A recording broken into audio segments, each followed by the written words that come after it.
अच्छा, आपने नमाज पढ़ी कभी? हाँ, रमजान में पढ़ी थी। रमजान में पढ़ी थी, वैसे ना पढ़ी जैसे नॉर्मल दिनों में पढ़ते नमाज? नॉर्मल नहीं पढ़ते रमजान में। ये सूरह फातिहा सूरत सुना देंगे क्या आप? सॉरी सर, अभी नहीं सना? नहीं मुस्लिम धर्म का कोई भी कलमा एक आप सुना दो। ये सूरत आती है, सुना दीजिए। मैं भूल गई हूँ सर, सॉरी। कोई भी इस समय कोई भी सूरत याद ना? ना जी, बिल्कुल। फजर में 2 होती हैं। फजर में 4 होती हैं, 2 सुन्नत 2 फर्ज। अच्छा, जौहर में कितनी होती हैं? जोहर में 4। 4 सुन्नत 4 फर्ज 2 सुन्नत 2 निफिल 12 होती हैं। आप लोग पढ़ते हो, हम नहीं। दोस्तों, एक बार फिर आपका स्वागत है हमारे चैनल पर। मैं इस समय रबूपुरा कस्बे में हूँ और सीमा हैदर के पास हूँ।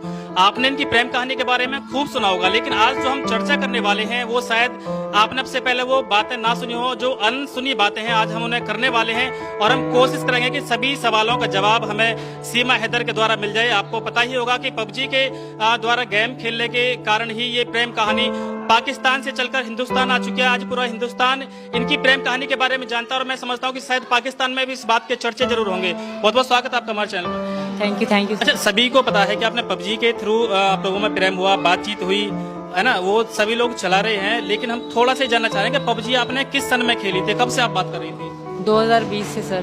2020 से? जी सर। 2020 से कब तक पबजी खेली आपने लगभग? इस पहली तक। 2001 तक। भारत में बैन हो चुकी थी पबजी 2020 में, तो कैसे खेला आपने पबजी? ये लोग वीपीएन से खेलते हैं, अब भी खेलते हैं ये लोग। पबजी चल रहा है अभी इनके फोन में? हाँ, वीपीएन में चल रहा है, सबके फोन में चल रहा है, जो लड़के खेलते हैं सबके में चल रहा है। अच्छा, थोड़ा सा हम आपके परिवार के बारे में जानना चाहेंगे। आप जैसा आपका नाम सीमा है और क्योंकि पाकिस्तान है, मुस्लिम कंट्री है, तो वहाँ सीमा नाम मोस्टली जो है हिंदुओं का होता है, तो आपका नाम बचपन से सीमा है या अभी रखा आपने? मेरा पैदाइशी सीमा नाम है। अब सीमा, रीमा, सुमन, रेखा, इस तरह के नाम आप आम हो गए फिल्में देख देख के ना, तो कोई भी नाम धर लेता है। अब कोई ऐसा नामों का कोई इशू नहीं है। जो ज्यादा मौलाना टाइप बंदे होते जो सब बिल्कुल ही मुस्लिम होते हैं, बिल्कुल मौलाना मुल्ला वल्ला के, तो वो लोग अलग नाम, मरियम, फातिमा इस तरह रखते हैं। बाकी नॉर्मल चल रहा है। अच्छा, आपको भारत में आकर कैसा महसूस हो रहा है? बहुत अच्छा लग रहा है सर। अच्छा, थोड़ा सा हमें बैकग्राउंड वहाँ का बताएं पाकिस्तान का। पाकिस्तान की जो महिलाएं हैं, जो मुस्लिम महिला हैं, वो ऐसी फ्री जैसे भारत में फ्री आप महसूस कर रहे हो, ऐसे ही फ्री है या ना? वहाँ के लोग इतनी फ्रीडम बिल्कुल भी नहीं है लड़कियों को, औरतों को।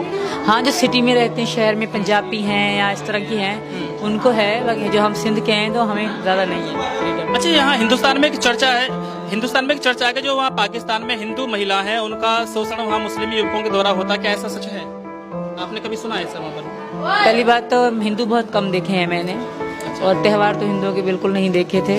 जब इनसे बात हुई तो एक हिंदू दोस्त बनी मेरी वहाँ पे भी, उनके रिश्तेदार यहाँ भारत में भी हैं, तो फिर हमारी ऐसे थोड़ा बहुत इंटरेस्ट था मुझे हिंदू धर्म में, तो मैंने पूजा उनके साथ करती थी, या फिर करवा चौथ रखती थी, नवरात्रि मनाते थे तो उनके साथ ही मनाया करते थे। अच्छा, आप कितने भाई बहन हो? हम 4, मतलब भैया 3 बहनें। एक भाई 3 बहन। माता पिता हैं आपके? नहीं, दोनों खत्म। अच्छा, ससुराल में कितने लोग हैं?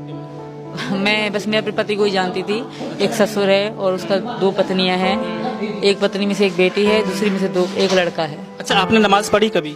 हाँ, रमजान में पढ़ी थी। रमजान में पढ़ी थी, वैसे ना पढ़ी जैसे नॉर्मल दिनों में पढ़ते ना? नॉर्मल नहीं पढ़ते रमजान में। अच्छा, अगर आपसे बात करिए थोड़ी सी इस्लाम धर्म के बारे में, तो आप बता पाएंगे सूरह फातिहा सूरत सुना देंगे क्या आप? सॉरी सर, अभी नहीं। सना? नहीं, मतलब अलहम्दो की सूरत, सुबहाना की सूरत, कुल हु अल्लाहु अहद की सूरत, या कोई कलमा कोई सुना देंगे आप? कोई भी कलमा, कोई भी मुस्लिम धर्म का कोई भी कलमा एक आप सुना दो।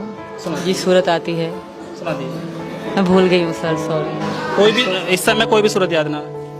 मेरे अच्छा, दिमाग आप में हिंदू धर्म में कब से कन्वर्ट हुई हो? मुझे तकरीबन मार्च से लेकर। मार्च से। तो अभी तक कोई श्लोक याद किया आपने? अभी तक नहीं, क्योंकि पूजा पाठ में अभी मैं बैठी थी, 2-3 बार गई। वैसे करवा चौथ इनके बारे में पता थोड़ी बहुत आती भी है, पर मैं सही नहीं कह पाऊंगी, तो इसलिए मैं नहीं कहूँगी। सीख जाऊंगी, जब मुकम्मल सीख गई तो नेट पे वीडियो जरूर डालूंगी। अच्छा, आपने जैसे नमाज पढ़ी है, तो किसी एक नमाज के बारे में बता देंगे कितनी रकत होती है किसी नमाज में? जी बिल्कुल। फजर में 2 होती हैं। फजर में 4 होती हैं, 2 सुन्नत 2 फर्ज। सुन्नत की नहीं, मैं फर्ज की बता रही हूँ। अच्छा, जौहर में कितनी होती हैं? जोहर में 4। 4 सुन्नत 4 फर्ज 2 सुन्नत 2 निफिल 12 होती हैं। आप लोग पढ़ते हो, हम नमाजें 5 जानते हैं थे। अच्छा, 5 नमाज होती हैं, 7 होती हैं? 5 होती हैं। फजर, ये मगरिब। फजर के बाद कौन सी आती है? फजर के बाद, और सुबह फजर से पहले कौन सी होती है? इसका पता नहीं। इसका नहीं पता। अच्छा, बस आपसे लास्ट सवाल मैं ये और करना चाहूँगा कि जिस तरह से आप भारत में आई हैं, तो भारत में रहकर जो हिंदू धर्म जैसा आपने अपनाया, तो कैसा महसूस कर रही हैं आप? और अभी जल्दी में ही ये अभी सूचना मिली है कि आपको जान से मारने की पाकिस्तान से धमकी मिल रही है, तो उसके बारे में आपका क्या ख्याल है?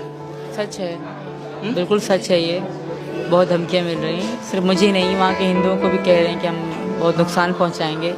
धमकी यही दे रहे हैं हिंदुस्तान को कि सीमा को दो, यहाँ के हिंदुओं को, यहाँ पे वहाँ के हिंदू हैं, मतलब उनको पाकिस्तानी नहीं माना जाता। यही कारण है कि पाकिस्तान नहीं माना जाता, तभी तो धमकी दे रहे हैं। वरना हिंदुस्तान को क्यों डराते हैं कि हम तुम हिंदुओं को तुम्हारे हिंदुओं को मारेंगे?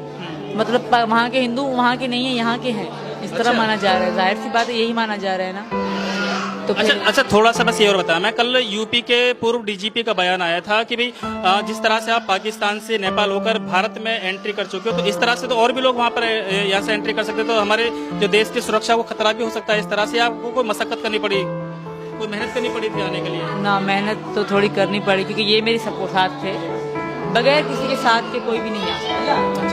अच्छा, लास्ट आपसे ये और मालूम करना चाहूँगा कि जैसे मान लो बाय द वे कभी आपका मामला चल रहा है, आपको वकील की भी जरूरत पड़ेगी, और कोर्ट ने बाय द वे कभी ये कह दिया कि भाई आपको पाकिस्तान ही जाना है, तो क्या आप जाएंगे या क्या करेंगे? नहीं जा सकती, बहुत बुरा होगा मेरे साथ, तो मैं यहीं मर मिट जाऊँगा। अभी तो आपको पता ही नहीं, आप देखेंगे न्यूज़ तो पता पड़ जाएगी कौन कौन कैसे गुंडे लोग धमकियाँ दे रहे हैं कि हम इसकी गर्दन काट देंगे, पाकिस्तान में, इंडिया में नहीं रहने देंगे। तो अब सोचे मेरा क्या होगा। तो दोस्तों, ये थी सीमा हैदर जो पाकिस्तान से चलकर भारत आई है, और इन्होंने जो अपनी जो बात है बताई है, उनके बारे में आपको मैंने बताने की कोशिश किया। लेकिन आपको बता दूं कि आपने इस इंटरव्यू में सुना होगा कि सीमा हैदर का नाम बचपन से ही सीमा है, और सीमा हैदर को इस्लाम धर्म के ABCD के बारे में भी कोई जानकारी नहीं है। सीमा हैदर को इस्लाम धर्म का कोई कलमा याद नहीं है। सीमा हैदर को इस्लाम धर्म में 5 वक्त की नमाज होती है, उनके बारे में कोई जानकारी नहीं है। सीमा हैदर को किसी भी एक आयत, किसी भी एक सूरत के बारे में कोई जानकारी नहीं है। तो इससे अंदाजा लगाया जा सकता है कि ये इस्लाम धर्म में किस तरह से वहाँ पर अपना रही थी, किस तरह से इस्लाम धर्म को फॉलो कर रही थी, किस तरह से इनका परिवार वहाँ पर इस्लाम धर्म को फॉलो कर रहा होगा। लेकिन भारत में आकर जब ये हिंदू धर्म अपना चुके हैं, तो यहाँ पर इनको हिंदू धर्म का एक भी श्लोक याद नहीं है। तो इससे अंदाजा लगाया जा सकता है कि इनकी परवरिश कैसे हुई होगी, किस माहौल में ये रही होंगी, किस तरह का इन्होंने अभी तक का जो जीवन है वो बिताया होगा, और क्या ये भारत से अब पाकिस्तान वापस जा सकती है? जिस तरह से नेपाल के रास्ते एक सीमा हैदर 4 बच्चों को लेकर हिंदुस्तान में एंट्री कर सकती है, क्या उसी तरह से पाकिस्तान से कोई आतंकवादी हमारे देश में एंट्री नहीं कर सकता? क्या हमारे देश की सुरक्षा को खतरा नहीं है?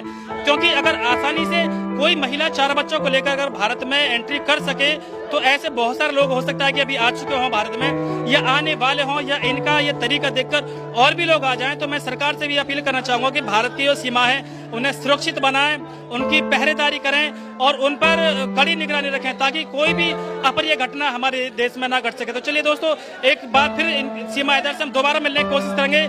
आप इसके बारे में क्या सोचते हैं उसे हमें कमेंट करके जरूर बताएं। हमें अगर आप कमेंट करेंगे तो आपके क्वेश्चनों का जवाब हम लेने की पूरी कोशिश करेंगे सीमा हैदर से।